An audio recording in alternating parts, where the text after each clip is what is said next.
Kuri uyu mugoroba ibintu bibiri nibyo byigaruriye u Rwanda, abaturarwanda benshi nibyo byari byafashe uruhande runini.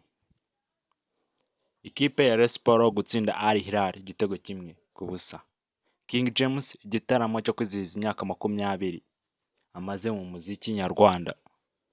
Ibyo nibyo bintu byigaruriye u Rwanda byabifashe birabitigisa, izindi nkuru ziribagiranwa pe. Niyo mpamvu ukwiye kwicara ukiga. Ibaze yuko i Rubavu hari kuba iwacu na muzika festival, ariko ntabwo yavuzwe kubera iki? Kubera Rayon Sports gutsinda kwayo na King James igitaramo cyayo yakoze cy'amateka, kuturuka hejuru aza kuri stage, ufite indirimbo z'amamega hit muzi, za Kanyobwa, umuriro watse, izo ni indirimbo nyinshi zigiye zitandukanye Puppet.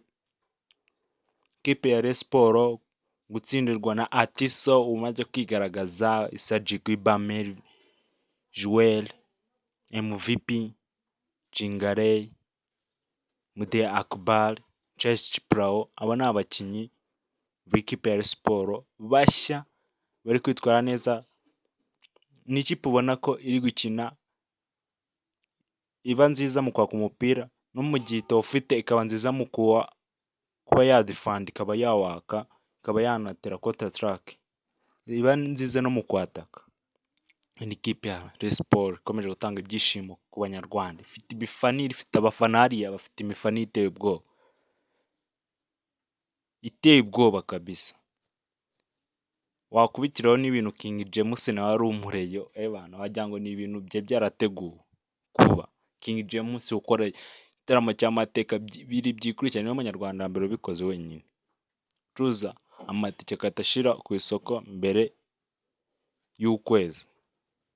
Ibitaramo bibiri byikurikiranye, kimwe cyarakibaye, ikindi kigiye kuba mu kanya. N'ikipe ya Rayon Sports kuba ya mu kimwe cya kabiri Kagame Cup, mukaba yarasezerewe.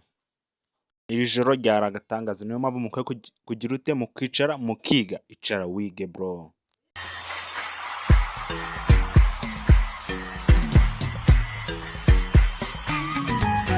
Rayon Sports yacu ikipe y'abanyarwanda, turi abakunzi bayo mu bibi no mu byiza. Ngo ayimama ndaraye, ayimama ndaraye, ayimama ndaraye, dore abayobozi bacu, abafana bawe